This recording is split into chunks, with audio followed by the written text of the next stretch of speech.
Hello! Welcome back to some more Pathfinder, Wrath of the Righteous. There's a cat. Little kitty cat. Nice. Okay, so we need to level up. We got some level ups to do, so let's go ahead and take care of that. I am a paladin. We'll keep going straight paladin for now. Well, let's go back and take a look. So we're getting some new features. Or, of course, courage is very good. Paladin is immune to fear. And each ally within 10 feet gains 10 morale bonus on saving throws against fear. This would have been really nice when we were fighting that boss and like 2 of my units got feared and ran away and did nothing. Would have been real nice. Divine Health. At 3rd level, each paladin is immune to all diseases, including supernatural and magical diseases, including mummy rot. Nice. Mercy. 3rd level, every 3 levels thereafter, the paladin can select 1 mercy. And we're going to select this mercy during our level up. Let's go ahead. We got our skill points again. And we're going to keep doing persuasion. That's going to be our biggest one. I mean, our religion lore is not that impressive, but hey, maybe it'll get good one day. I mean, I definitely don't think we're really that good at anything else, so we're kind of dumb. Kind of a simpleton. All right, what are we doing? We got a new feat. Okay. Now, this is kind of important. What feat do I want? So Dazzling Display is important if you want shattered defenses.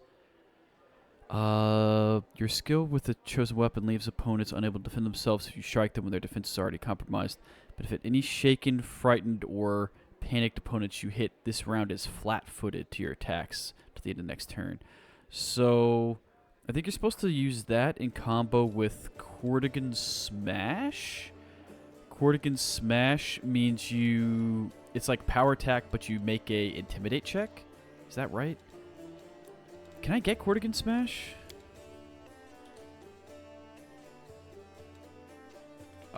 Maybe not. Yikes.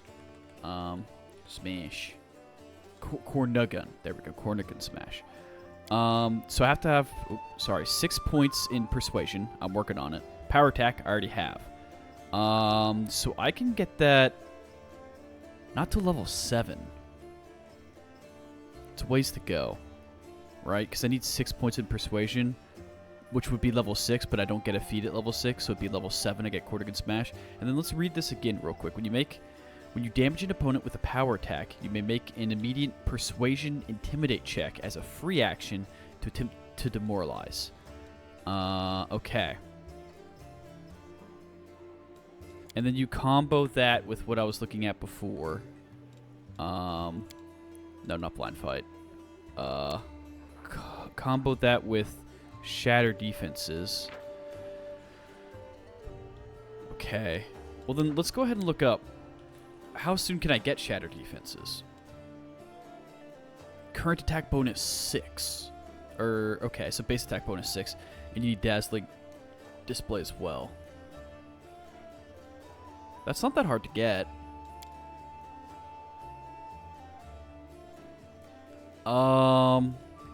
We're just thinking ahead here, right? We're thinking ahead. We're trying to plan ahead. It's important. I don't think we need combat casting. We're not going to be casting that much spells as a paladin. I don't think we need an extra mercy. I don't think we need extra lay on hands. We don't need elemental focus. 1 additional skill point per level? No. Great fortitude. Nah. Intimidating prowess, huh? So that would actually combo together with all the other ones. So my intimidate checks whenever I hit with Cortigan Smash will not only add my charisma, but also my strength value. That could also be part of the wombo combo. How good is that, though? It just makes enemies easier to hit, right? How important is that? Because I think we might need meta magic extend spells. I can't remember how good that was. The extend spells to make spells that normally are kind of short last longer, and then you combo it with a mythic path thing that we'll get to eventually, which makes it last hours instead of minutes, I think. Kind of nutty. I'm just going to keep reading a little bit. That's like a dex-based thing. Whenever you and an ally who also has this feat are flanking the same creature, you deal an extra 1d6 points of precision damage.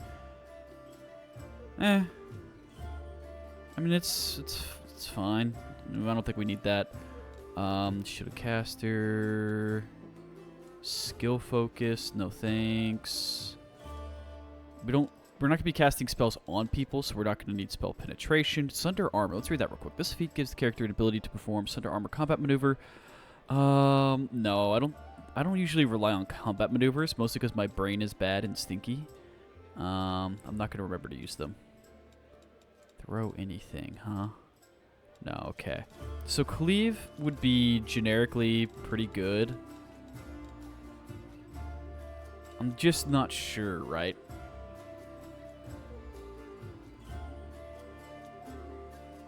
So if at level 7 we're trying to take Cortican Smash, right? We need to have Dazzling Display ahead of time. Cornigan again. Let's look again one more time. So Cornigan. So I just need Persuasion high enough. So we're getting that at level 7, right? And then what else did I want? I wanted Shatter Defenses, because that combos together. But base attack bonus 6. When do I get my base attack bonus to 6? Huh? Base attack bonus 4.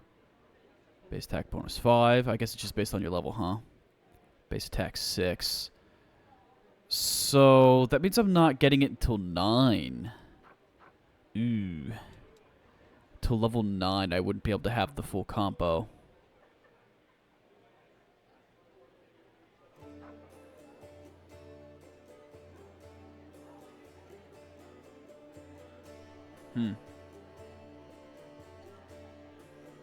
Any Shaken, Frightened? So what does Shaken actually do, if I can remember? When you damage an opponent with power attack, you may make it a Persuasion as a free check to attempt to demoralize. Okay, yeah, but so that gives them a Shaken status effect, right? But what does Shaken status effect actually do?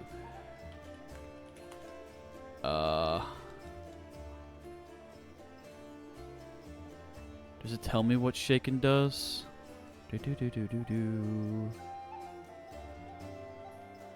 No, it doesn't. Okay.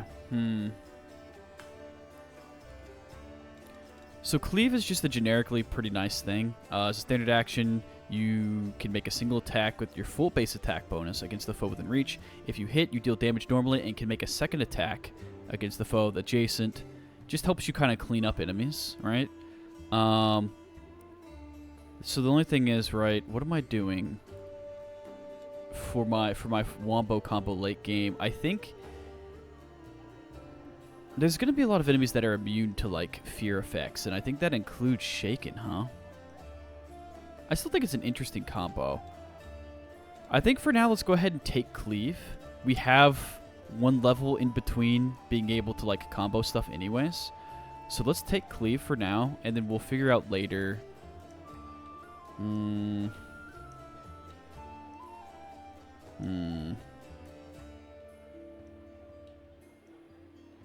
don't lose your dexterity bonus to armor class. Attacker doesn't get the usual +2 for being invisible.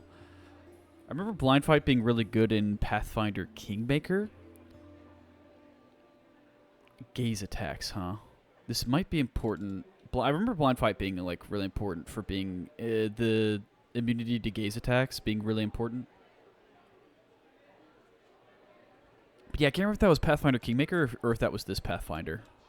I gotta figure out my build, huh? I did get the thing where I can do my build whenever I want.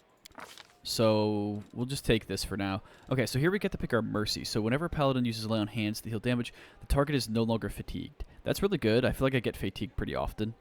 Sickened is also good, because Nauseated is a really bad side effect that you'd love to get rid of.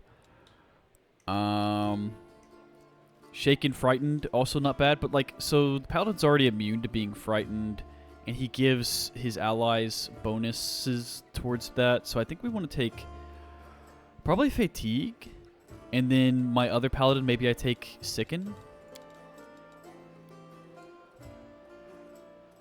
No being tired allowed. I'll just heal. Oh, you're tired? Let me lay some hands on you. And oh, no longer tired. Haha.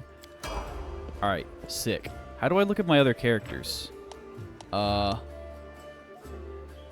Character Gellius has prepared the spell Treat Affliction. It requires material component first aid kit, which you don't possess. Material components are items necessary for casting a spell. The spell is required. Okay, yeah, so there's material components. So wait. I got Treat Affliction? Okay, hold on. My little stinky brain. Okay, let's put Smite over here, actually. This is like healing and buffs. What does this do again?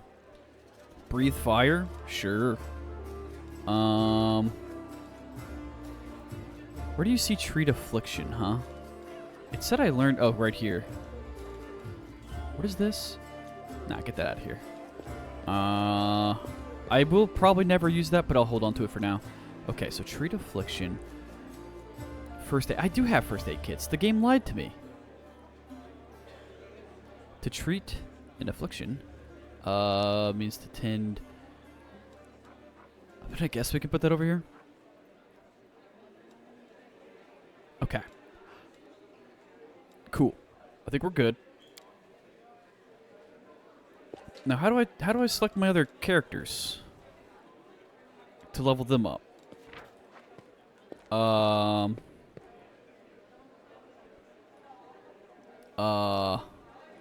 Well, you know what? Let's just go around and talk to people, I guess. Because I don't know what I'm doing. Hello, Canabras Crusader. What if Canabras isn't the only city overrun? What if this is how it all ends? Godspeed. Well, then we're fucked. Oh, you have a name. Well, you have a name, but you don't actually matter. Oh, here we are. A stout old man with fuzzy gray beard mumbles a prayer. He looks as tired as everyone else in the tavern, but determination is stamped upon his haggard face. What can I do for you? Show me the scrolls you're selling. Oh, so you're a salesman. This will probably be important later, because you can learn stuff through spells, I think. You can learn spells through scrolls, I think, if you have the right class. But I don't think I need any of this right now. Bracers of the Wizard. +1 luck bonus AC and a +1 bonus to reflex. Whatever. Icy Protector. Didn't I have one of those and I sold it? No, definitely not. Never mind. Guardian of Life. As long as the wearer of this amulet is under the effect, the Death Ward spell, they get +2 bonus. Too much reading, too much thinking. Ugh, gross. Now let's just... This guy's got a lot of scrolls. Piercing meta magic? No. Let's this is too much. Who are you? Visily? How do you say that? L-I-Y. What is I-Y? Visili. Visili? Visili. We'll just call him Visili. Visili Ramethus, rector of the local Temple of Abadar. The temple is gone, though, and if we snooze here for much longer, the city will be lost as well. Who's that boy with you? This one? Kiado the Shepherd, my apprentice. He's a smart boy, and his faith is strong. He serves Erastil. We'll go over to Erastil in a second. He serves Erastil, though, and there's still something he can learn from an old servant of Abadar. He'll be a great cleric when he gets a little older. Erastil. Erastil? We'll call him Erastil. Erastil, known as the Old Deadeye and the Stag God, is one of the oldest human gods still worshipped in the Inner Sea region, and is concerned with family, farming, hunting, and trade. During the Age of Creation, Erastil, I think it's Erastil, I don't know, was among the gods who battled... wait, I got lost. Something popped up on my screen, and I lost my... Was among the gods who battled Orovagug when he sought to destroy Galarian, and who were eventually able to contain him in the Dead Vault at the planet's core. His religion dates back to before the Age of Darkness, when a small farming when small farming communities and hunter-gatherers prayed to him for bountiful harvests and successful hunts. Legends claim that it was old Deadeye himself who crafted the first bow and gifted it to humans to overcome the challenges of the world. Even as the accomplishments of civilizations mount, Aristotle continues to embrace and represent the simpler pleasures of life has to offer. Nice. What kind of help can I expect from you? First, I sell scrolls. I have a lot of them. Something for every emergency. Second, while you're here in the tavern, I can read one for you. Guaranteed no surprises. But you better not go into the city without a cleric. I won't be going there myself. I'm too old. My powers are needed here.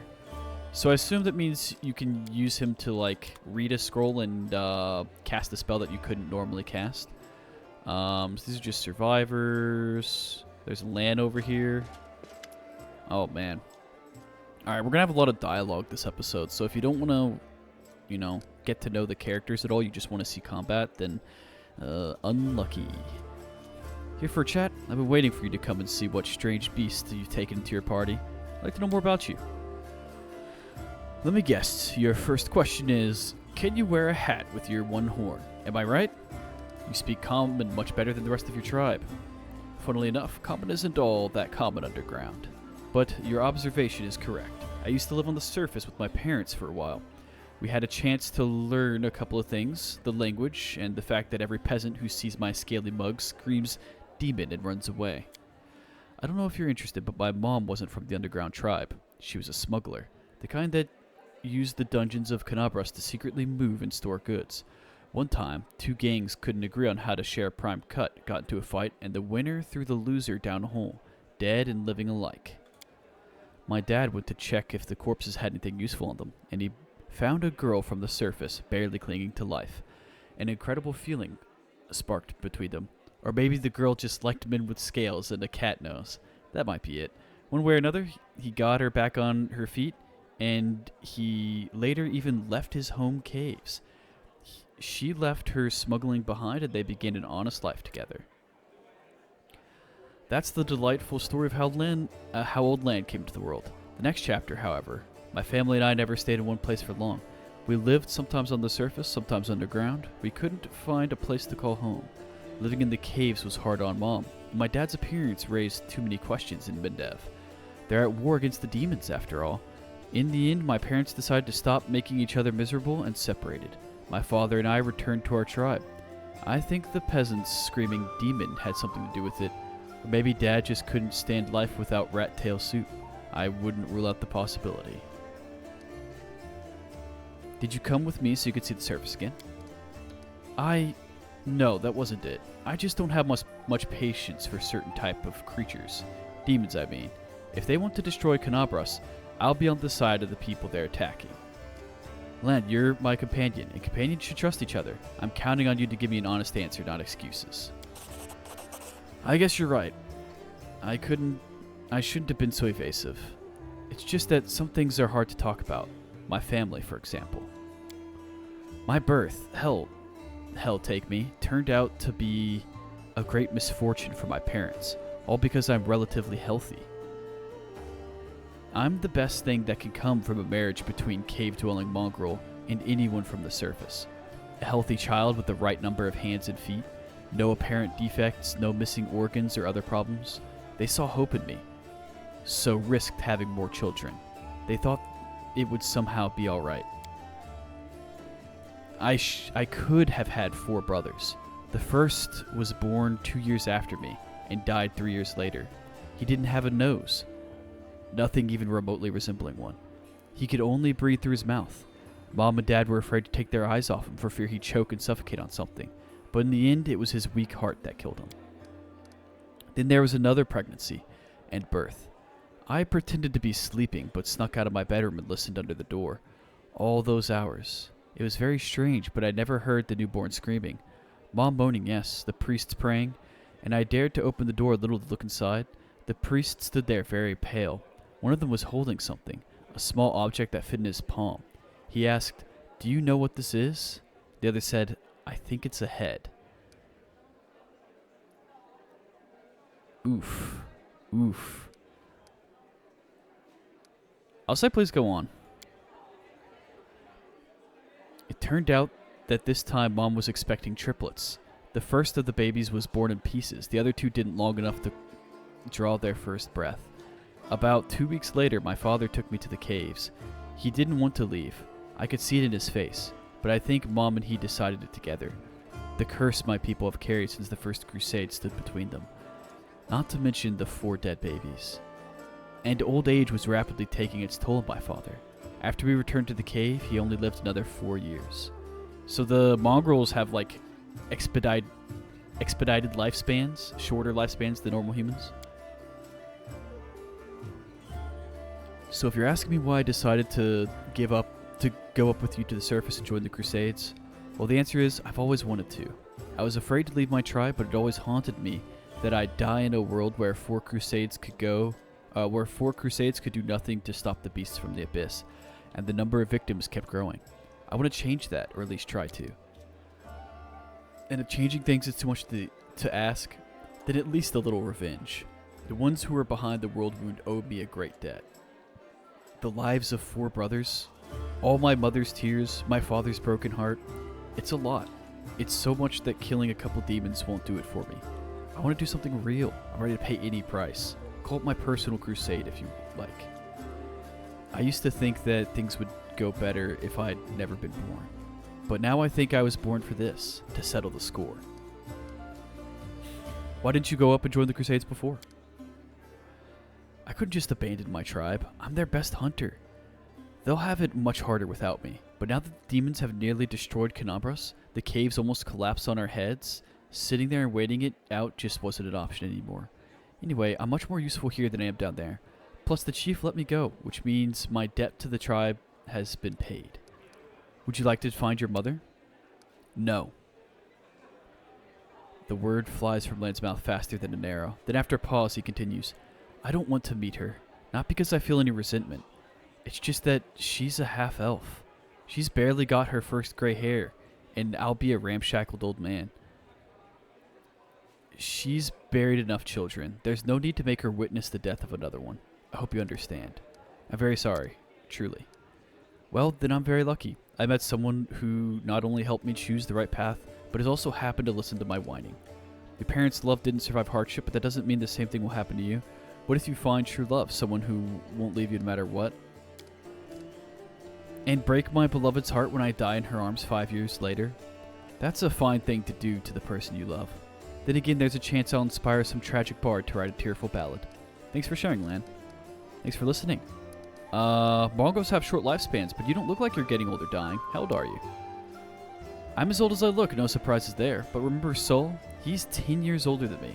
I remember him back when he was a fearless warrior. And day by day I watched him turn into an old man. Him and my father. It happens very quickly. First you miss a shot because you don't see the target as clearly as you used to. You think it's because your eyes are tired. You tell yourself it'll get better tomorrow. Then you notice you're having trouble breathing. That climbing is harder than before. Your fingers stop bending. You have to tie your sword to your hand. You can't even put your greaves on without help. Then you're washing your face in a stream. Sometimes you catch sight of a gray-haired, wrinkled old man you don't recognize. And this goes on until one day you come across a cave beast, you realize you can't outrun it. My dad kept diaries, marking all the signs. I saw it too. The last year, I had to help him out of bed, help him dress, remind him to eat. Sometimes he forgot my name. I told him that we should have stayed on the surface, and he joked that dodging a goddess was behavior unworthy of a crusader. He meant fair Pharasma. I assume that's like a goddess of death? Every morning, I wake up and check how I feel, but there's no signs of it yet. Even so, I don't know how much time I know I don't have much time. That's how you read. Wow. I need to do something useful before I forget why I came here. I want to talk about Windwalk. Are you sure? Alright. Tell me about your connection to Windwalk. My connection to Windwalk? I mean, where do I start? We grew up together, trained together. She was the chief's daughter. She was groomed to be the best all her life. And then I came along. We were rivals, but we dragged each other out of tight spots too. I always been drawn to grand heroic gestures, sometimes idiotic ones, whereas Windwalk liked to roam unexplored passages and find new caves and making maps. She wanted to be a great huntress, the one who'd make it through the shield maze. But instead, it'd be better if she died. The death of a friend is painful, but watching a friend become a shadow of their former self is unbearable. She doesn't think she's a shadow of her former self. Blah, blah, blah, blah, blah. I can't read. Or I can't speak. Of course, she thinks she did everything right, because the second she starts to doubt herself, she'll have to face the truth. To admit she's just a cannibal that the demons use as they wish. She wants to get stronger and stronger, but for what? I'll never understand what drives her. Were you friends, or were you more than that? Oh wow, you really don't pull your punches, do you? There was a time when I asked myself the same question. Windwog knew me better than anyone. She understood me better than anyone. She was my first woman. But we never loved each other. Maybe I could have grown to love her, but it always seemed like she never understood what love was. Maybe she just wasn't capable of those kinds of feelings. Thanks, I found out everything I wanted to know. So, can you wear a hat with your one horn? Oh, sorry, hang on. If you ever want to open up any more of my wounds, you know where to find me. Oof. I sure can, but certain designs don't suit me too well. Dan speaks in a... Dan? What? Lan speaks in a deadly serious voice. Alright, hey, nice chat. Oh my god, wait, there's so much more. Oh no. Woo! Tell me about your people. Oh, Jesus Christ. Of course, what would you like to know? What was it like living in your caves? Oh, imagine that in an entire world there's only a few hundred like you. There's not an inch of fertile ground anywhere. Nowhere to grow grain for bread or cotton and linen for cloth. Your neighbors are beasts who want to eat you, or parasites who want to infect you with their larvae and then eat you. And it's not that bad, because you can try to eat most of the things that are trying to eat you. Sometimes at the risk of getting poisoned, sometimes at almost no risk at all. In the worst years, there's not a single living thing anywhere to be found, predator or prey. That's when you eat mushroom soup. I'd say 3 times a day, but there's barely enough for even once every 3 days. But life underground has its upsides, pun intended. There's no risk of losing the roof over your head, no bad weather, no counting, well, not counting the earthquakes, of course. Oh my goodness. Are you really the descendants of the first Crusaders? More like demon spawn, aren't we? We've been over demons. Sad but true. Without the demons, there would be no mongrels. It's the magic of the world wound that affected our ancestors and made their children the way we are. Like most in our tribe, Chief Soul fancies himself a descendant of the underground Crusaders, the ones our heroic ancestors left to guard the caves. I don't know if that's true or not. The angel came to our caves for a reason. Maybe he remembered us. Those were evil and dangerous times after the First Crusade. Hundreds of Crusaders began having children, and the babies were born with fangs and horns and warts that covered half their face. People didn't like the new look. The Inquisitors sure didn't. So our ancestors fled persecution and made home for themselves down there, under the ground. They probably intended to find a cure for their children and hoped to return in time. But it never happened. Instead, the World Wound's terrible legacy was passed down from generation to generation. Mongrel parents can only guess what their child will look like. Each of us is born with a new mutation. Many mutations are fatal. Down in the caves, we usually don't congratulate the family for their... Oh my god.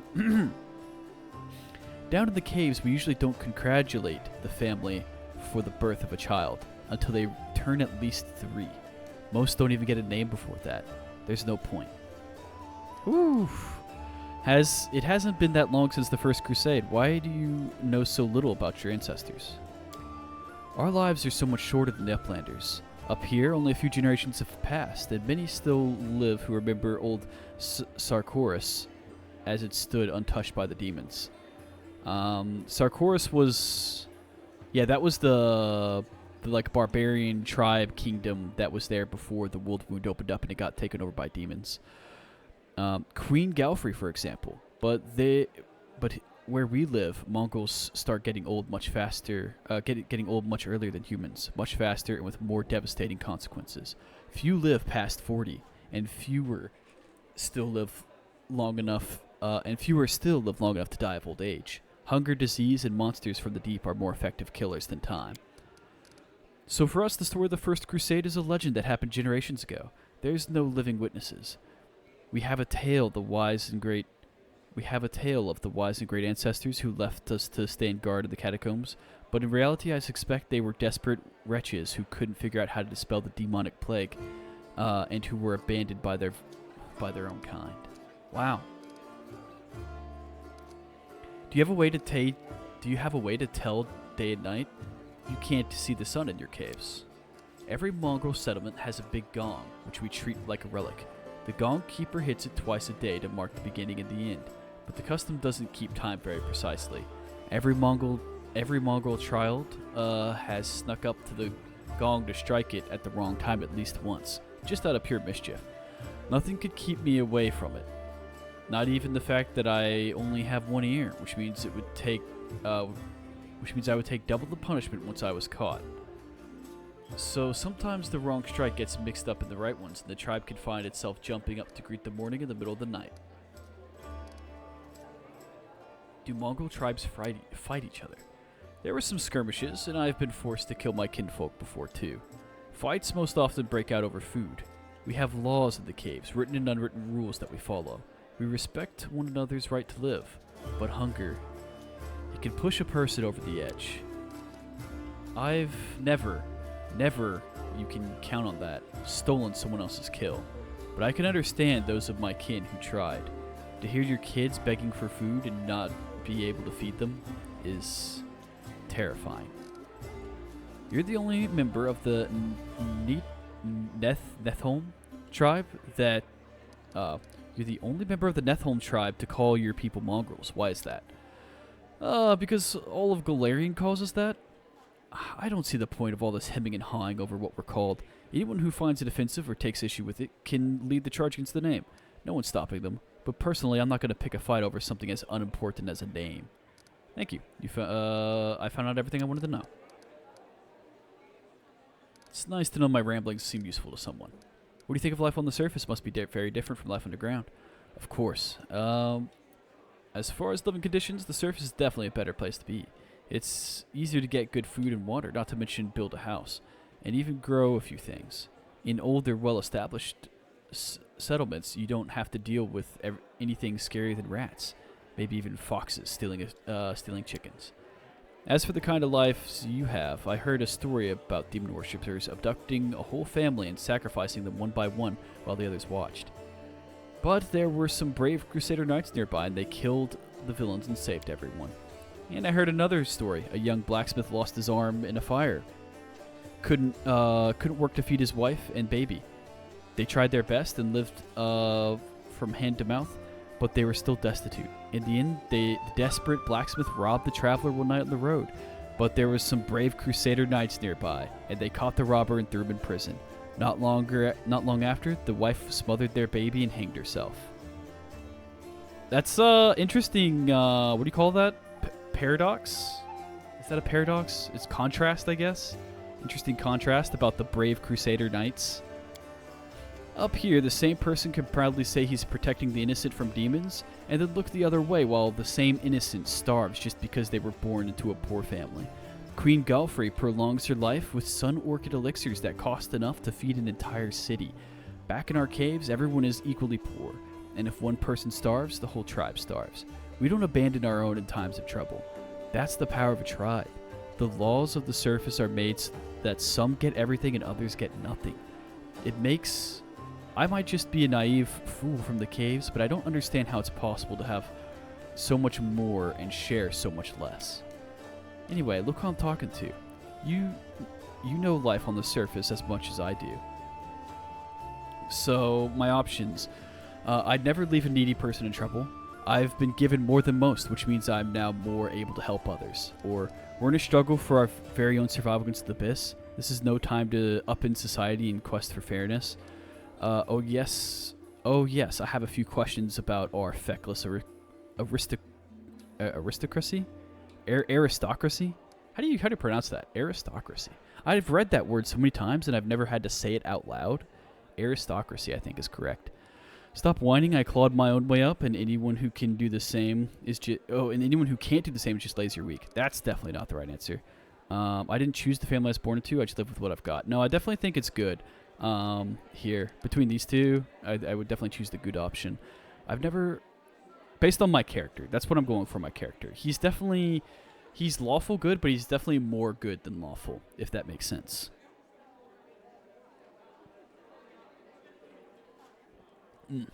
Get some drink. Okay. I'd never leave a needy person in trouble. I've been given more than most, which means I am now more able to help others. A fitting reply. Don't take my words as reproach. I like grumbling as much as I like cracking jokes. Lane is obviously trying to muster a friendly smile, but it's an expression on his face doesn't accommodate very naturally. You said you were prepared to risk your life to do something meaningful. What exactly did you mean? We're 35 minutes in this episode, and all I've done is level up and talk to Lan. I'm so sorry if you don't enjoy this, but like, this is what the game's about, dude. These characters are very well developed. It's pretty awesome. Lan, so to invent a new salad and have it named after me, Lan remarks grimly. Then he sighs. Truth be told, I don't know. It'd be much easier if all I really wanted was to kill demons and then a few more demons and then more demons after that. Good, honest rage and no heedless brooding. I think I actually envy the warriors who can live like that. But I can't. If life's taught me anything, it's that there's no easy choices. Dying a glorious death isn't enough. Some heroes of the Crusades did that and also saved entire settlements, erected ward stones, their actions keeping the lands of Mindevs safe for decades. That's what I want, for my dumb short life to have meant something. We've read over this stuff, right? The hero of the Mindevian Crusades. It's basically Mindev is fighting against the demons who are pouring out of the world wound. It's basically a constant fight. The Crusades are trying to push them back. And so far haven't been very successful. I think we're on the 4th Crusade right now. Pretty nutty. You think I have an exaggerated opinion of myself? Wait, did I respond? No, I didn't. Okay. You think I have an exaggerated opinion of myself? Some scaly freak crawls out of the caves and wants to take control of the ward stones and flaunt Iomede's banner.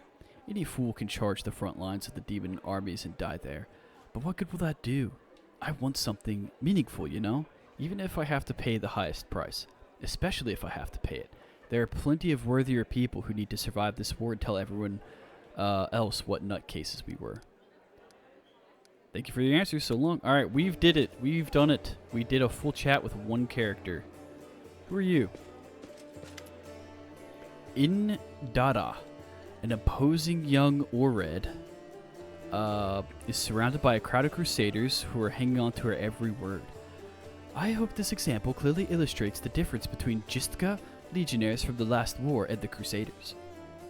The perfection of form and spirit they were imbued with during creation turned them into parts of a well-balanced war machine, not a ragtag bunch of individuals, but a united whole. Alright, Jistka. The Jistka Imperium was the first human kingdom to establish itself in the Inner Sea region after the centuries of darkness and devastation caused by Earthfall. Its citizens spoke a nearly forgotten language called Jistka, whose alphabet became the basis of alphabets for the modern languages of Skald, Varisian, and Taldane. At its height, it dominated all the northwestern Garand and also parts of the southwestern Avestan. Raids of desert nomads and attacks by powerful outsiders from negative 30. Is that negative 3,300 or is that circa, like around 3,300? From around 3,300 onward, and the lack of a strong eastern trade route led to the slow decline of Jistka. Osirion, then a burgeoning kingdom under the control of the powerful pharaoh of forgotten plagues, pushed westward. It overthrew the already weakened Jistka, and the Imperium was plunged into numerous succession wars around... Oh, that is negative. Okay, so negative 2764. There's negative years? What the hell? From which it was never again able to recover its former political, military, and economical power. Because of this military and economic defeat, the important cultural, magical, and technological advances of the Jistka Imperium are largely lost and forgotten. Now tell me again why I'm supposed to be impressed by your reckless assaults, where everyone is fighting for their ego and the right to beat their peers to a swift but pointless heroic sacrifice. Some of the Crusaders grumble unhappily, but it is clear they are captivated by the woman's words. The only exception is a scraggly, disheveled halfling monk whose puffy black eye gives him away as a brawler and a troublemaker. He enthusiastically pushes forward and tries to engage, but one of his friends swiftly jabs him in the back with an elbow, making the poor fellow pause to catch his breath. We can listen quietly, or I can say it looks like we've got ourselves a student of warfare. I'll listen quietly. No need to butt in. Kenabras Crusader. One of the Crusaders angrily curls his fist and retorts with a burst of passion. If those gists of yours, or whatever, had come for us, we'd have their guts for garters. You think we've never fought a mighty adversary before? The soldier's stern facade cannot fully conceal his relish. He clearly plans to enjoy this confrontation. The Crusaders around him look upon their exotic opponent with a mixture of irritation and piqued interest. The woman chuckles before cutting off her interlocutor. Ah, Jesus Christ. What are these words? Interlocutor? I don't know how to pronounce that. What a word. I mean, I think it means, like, conversationalist. They're I don't know. Anyway. I would love to see you storm a 60-foot tall walking castle shaped like a gigantic elephant that carries siege fortifications on its back. And I'll have you know, these fortifications were defended by Jistkan priest craftsmen armed with demon-bound war machines. She does know she's talking about a country that's just, like, fucking dead and not even around anymore. Wow, it's so cool. They're so strong. They all died, haha. They use the enemies you cannot defeat as mindless weapons. You should not argue with someone that happens to be the most authoritative researcher on the history of warfare 3,000 years before the foundation of Absalom. For more than 4,000 years, Absalom has been the city of the center of the world, a metropolis-sized showcase of the greatest treasures of all of Golarion. The city not only holds a key strategic position for both commercial and military endeavors in the region, but encompasses the site of the ascension of the four deities, and claims to have been founded by none other than the last Aslanti, the god Aerodin. The woman looks at you and flashes a smile. The lecture's over. Do my esteemed listeners have a question? I could just straight up attack her. Who are you? I am Indada, a warrior, magus, and scholar of classical warfare from Gerund. Gerund is a continent found south of Avestan across the Inner Sea. I admit that I am mildly offended by the fact that my name is entirely unfamiliar to you, but I am willing to accept that this is due to Avestan's isolation from the sophisticated culture of the world at large. You've come a long way to be here. I like to think of myself as an inhabitant of Golarion, and I don't nearly identify myself with any country in particular. Why did you come here? To witness a legendary war. The confrontation between denizens of a plane famous for its love of violence and the crusaders from every continent, united by the common goal of defending their home. An epic struggle of colossal proportions, and it hasn't been particularly epic so far, truth be told. Pink Eye, the monk with the black eye, grins and mutters under his breath. Maybe she just can't see it from here. The view will get way more epic if she stops hiding among us and takes a walk outside.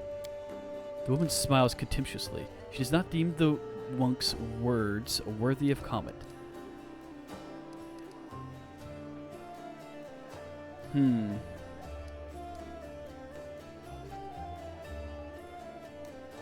She does seem very stuck up. It's like, okay, you're talking a lot of shit, but like, what are you doing? You're just here doing nothing while the city's being overrun by demons and thousands of people are dying?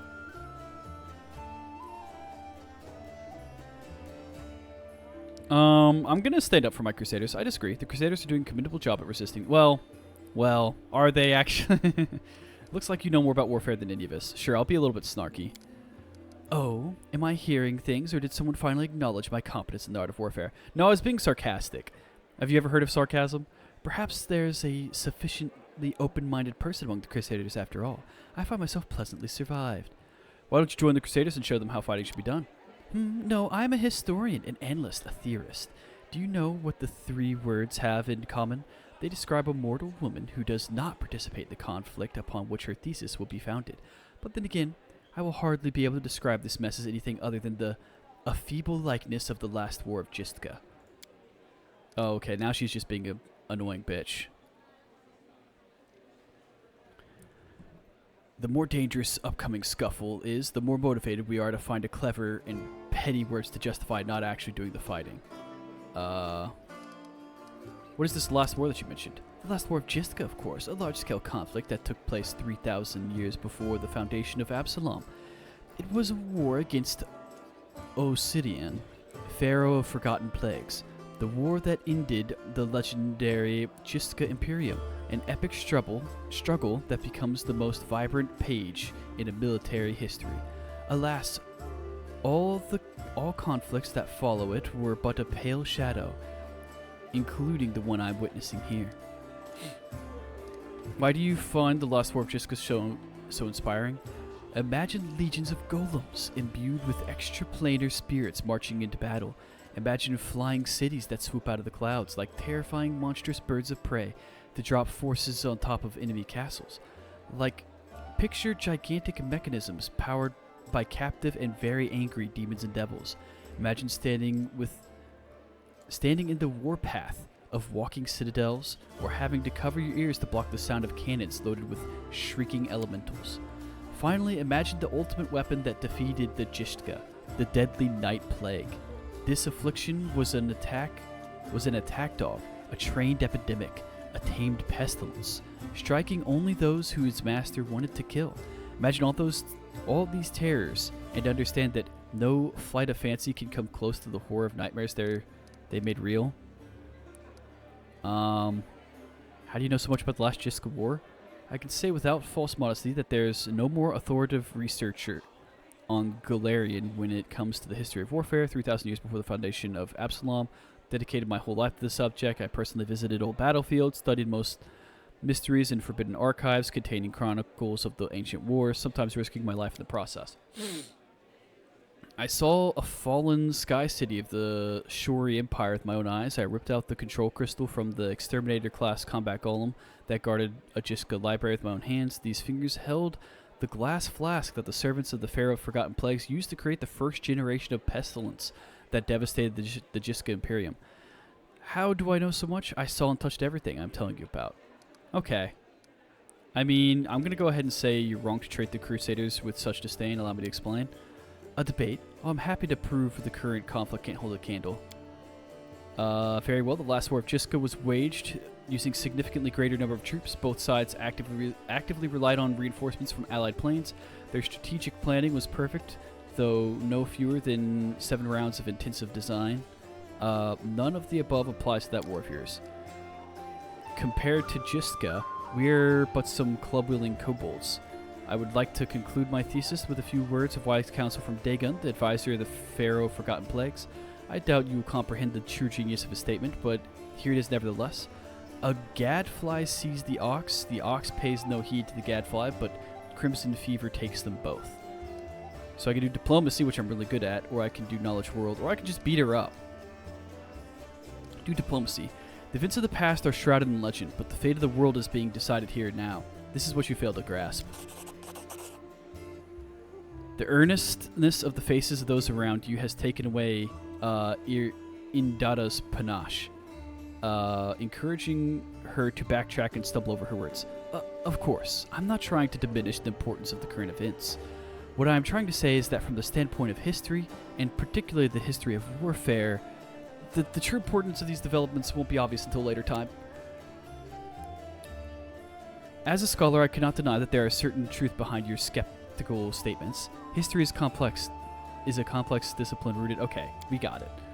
Of course, if I were to argue in bad faith the way the Crusaders embellished their tales of slaying single Brimarak by adding a dozen Balors, for example, I could win this debate. But I'm above such things, and I'm therefore forced to admit that your skepticism is not entirely without merit.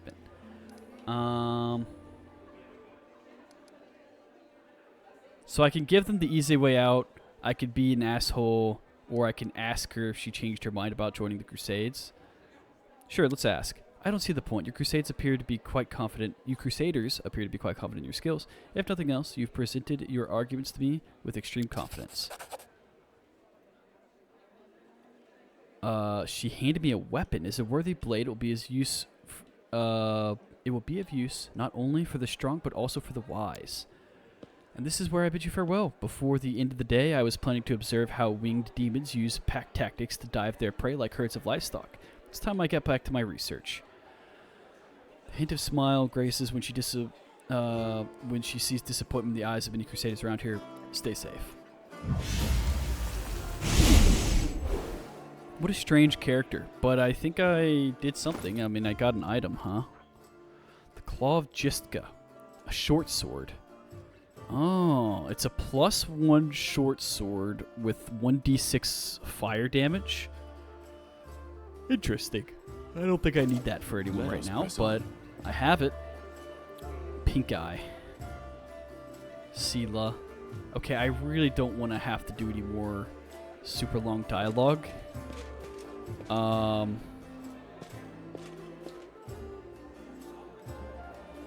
So let's go explore real quick.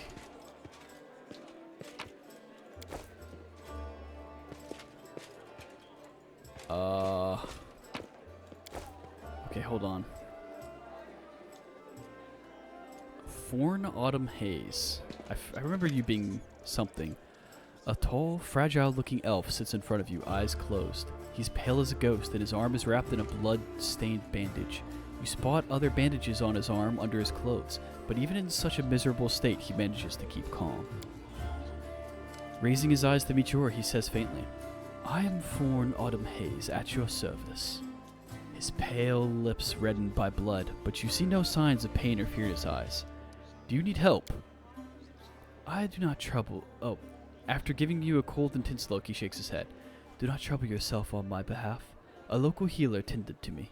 Besides, I come from a resilient, hardy people. My body will endure both the wounds and the poison delivered through them." "Who are you?" "My name is Thorn Autumn Haze. I've come here from Keonan because I am a hunter, and all minions of evil are my quarry. I won't say more than that, if you don't mind. I won't say any more than that if you don't mind. We are strangers in different races and cultures. I'd rather not tell you more than necessary." Keonan, homeland of the elven race of Galarian. Keonan was almost completely evacuated by the elves just before the fall of the Starstone. They only recently, by elven standards, returned to Galarian to reclaim their ancient homeland and have become an isolationist realm, allowing few non-elven visitors into their mist-shrouded capital, Iadra. "Who wounded you?" "A sinner, and accomplice to demons. A quarry I'm hunting in this inhospitable place. I'm Gellius. You can trust me.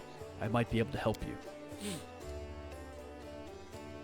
After a brief pause, Thorn says, "It would be impolite to refuse such a direct and friendly offer. Who is your quarry here in Mendev?"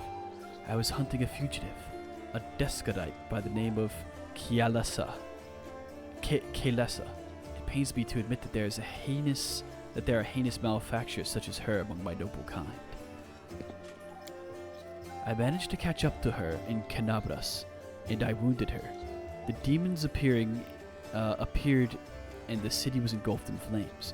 I was injured in the battle that ensued and couldn't free her soul from its service to her dark masters. I'm sorry for your misfortune. I hope things will turn out better next time." "There's no need for pity. Our ancient kind is blessed with great longevity. We gain a deeper understanding of the world than other races, and we learn our lessons better than anyone. That goes for learning from our mistakes as well. I survived, which means I will be more prepared when we next meet. I wish to aid you in your hunt." That's a high check. "Thank you, but this is my mission. and I'm used to facing all manner of terrors on my own. I do appreciate your willingness to help, and if you happen to meet Kalesa, take caution. She has turned many innocent souls to the path of evil, and darkness has rewarded her with many gifts. Her appearance alone will tell you that. It's warped. The agate skin, the malicious stare of her blood-red eyes, the bestial teeth. She's more monster than elf at this point. I'm not going to do the check because I know I'm going to fail. Okay, I have to go. Good to meet you. Okay, hold up.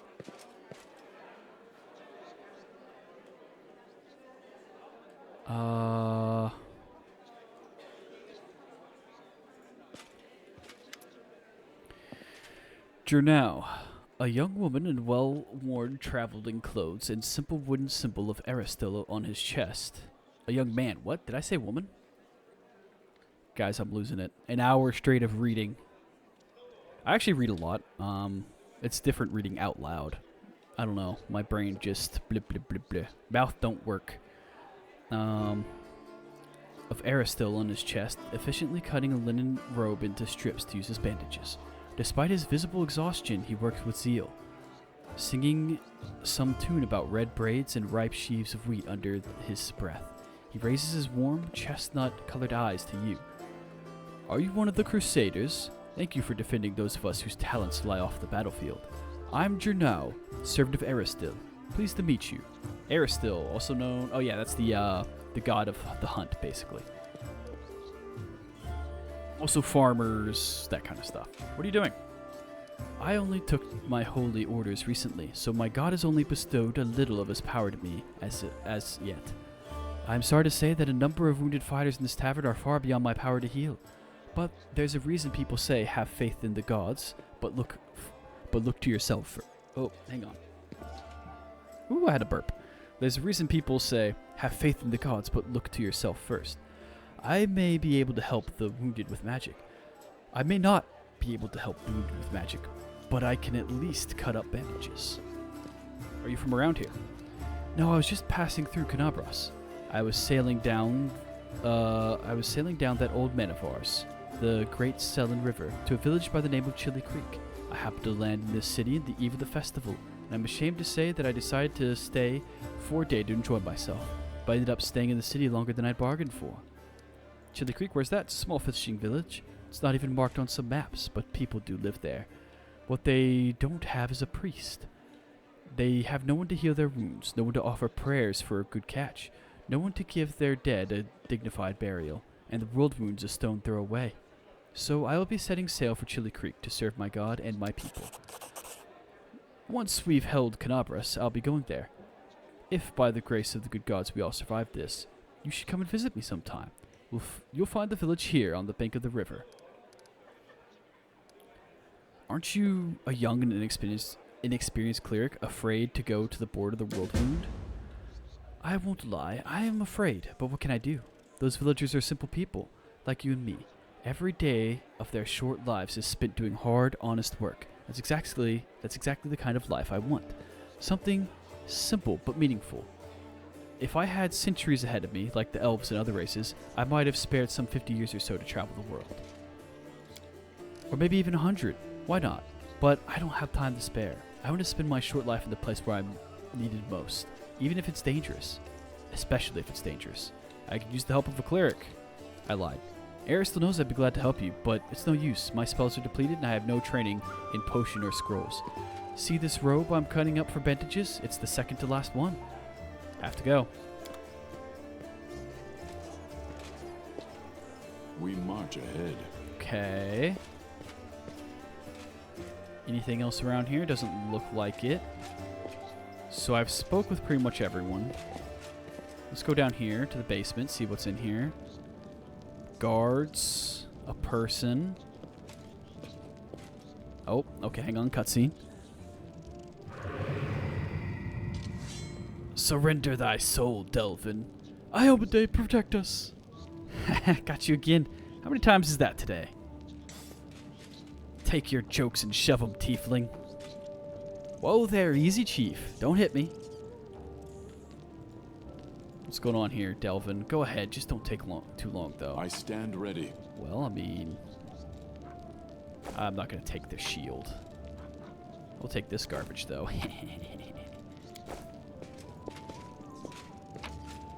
Thanks for the freebies, idiots. Alright, I'm sorry. I'm a loot goblin. What can I say? No ifs, ands, or buts about it. What's this? Oh. I have no idea what I just did. Let's flip it back closed. I will guide us. Oh, there's two. I assume that's another lever, and I just can't see it because there's a hand in the way. It looks like there's a lever there. Alright, let's go see what's up. Hey, Chief. Hey, Dreamboat, come over here. Dreamboat? I want to talk to you about something. Something really important. I mean, I know I'm handsome, but come on, lay off the compliments get you everywhere. Quit bothering the decent people in here, Woljif, or I'll knock your teeth out. Woljif, huh? What's it to you, Delvin Dum-Dum? You were told to guard me, and I'm not stopping you. But no one told me I had to shut my trap. Who are you? Woljif. Woljif Jeffdo. I deal in useful things. I can get you whatever you want. Anything. But there's just one problem. What do you want from me? I'll lay it out for you. Simple job, 30 minutes tops. We go someplace, talk to someone, and in return, whatever you want, I'll get it for you. Some extra rations? No problem. Armor, weapons, scrolls, you name it. It's as good as yours. If you need my help with something, whistle and I'll be there. I'm handy enough with knives too, and even my magic know-how isn't too shabby. Okay. What a load of guff. If you were good at magic, you wouldn't be stuck in here now, would you? Don't you listen to him, Chief. He'd find fault with the Queen herself. I'll be useful to have in battle, and I'll sell whatever you want at a reasonable price. It's your lucky day. You won't meet another gem like me in Canabras. Why are you in chains? Does it really matter? Don't get hung up on the past, Chief. Don't look to the future. Live in the here and now. He was caught thieving. Your shadow. What was that? Get me out of here and I'll tell you. And don't worry, it's not contagious. I can't help you while you're chained up here. How can I free you? That's easy. You know Irabeth? Feisty looking gal, always wears armor. You can't miss her. She's the meanest fighter in the whole city. When you see her, put in a good word for me, will ya? Tell her there's this guy Woljif locked up for no good reason in the Defender's Heart.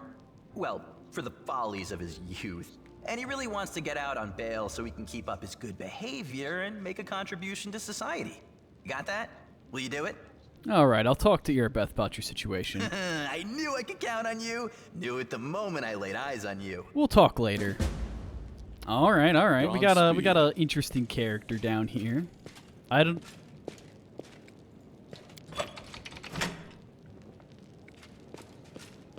Alright, hang on. What does this do? Oh no, is it a puzzle? Get me out Let of us here. press on. Run away! Oh wait, there's a third one.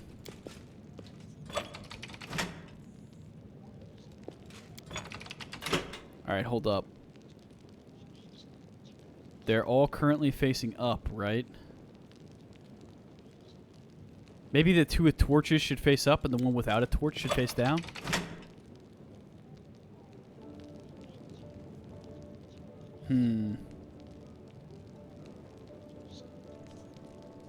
We'll come We back to march this. ahead. I'm sure we have to come back down here later. I like the tavern music. It's banging. It's chilling. Oh hey, I'd like to sell you the things that I got from your basement. Thank you. All right, let's talk to him, I guess. Who are you? Gellum Hawks. Vampire. Are you really a vampire? No. How did you end up in the Crusader City? How did anyone end up here? How did you? Or them? The world is big, but still there isn't a place for everyone. People who no longer have a life anywhere else, they end up here. Any news in the city? There are demons everywhere, and you showed up. Are there any places in the city worth visiting?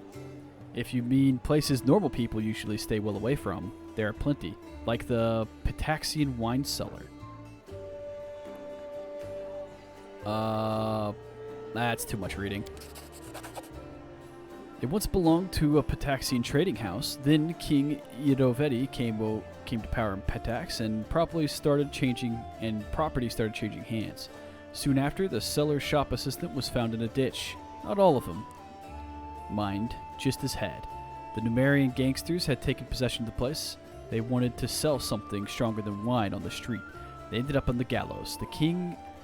Then King Iroveti's number was up, so the store now stands empty and unclaimed. People say the headless ghost wanders the place at night, moaning ghoulishly. Ooh. Okay, so it's good to talk to people, because clearly I'm getting stuff marked on my map, which is why I'm still here talking to people, even though it's been a full hour-long episode. I see you're not one for talking. Alright, I have to go. Okay, we'll try and go a little bit faster. Let's talk to Horgus Worm here real quick. 1,000 gold coins for you, just as promised. You helped get me back to the surface, and I duly paid you for escorting me. Horgus Worm always keeps his word. Now, speaking of our future cooperation, I have a job that would be perfect for someone like you. Naturally, I'll pay generously for your services. So what does this job involve? You shall be my bodyguard. You see, I have good reason to return to my mansion here in Canabras. I still have... Well, it doesn't matter. It's none of your business. My mansion is a breathtaking building with a large garden in the wealthy part of the city. Even before demons attacked, every thief and fraudster in the city had tried to get inside, one way or another. I shudder to imagine the state it's in now. I have little hope that my guards were able to hold the mansion during the attack, and I expect the servants fled when they saw the demons. Only Abadar knows what's happened there since. Therefore, I would ask that you meet me at my mansion and guard me there until I complete my business. I've already asked the local paladins for help, but they've no desire to set foot inside this tavern. Damn cowards and traitors, that's what they are. Also, please, do take Camellia with you. I trust that girl more than the rest of your gang. She's of noble birth, after all.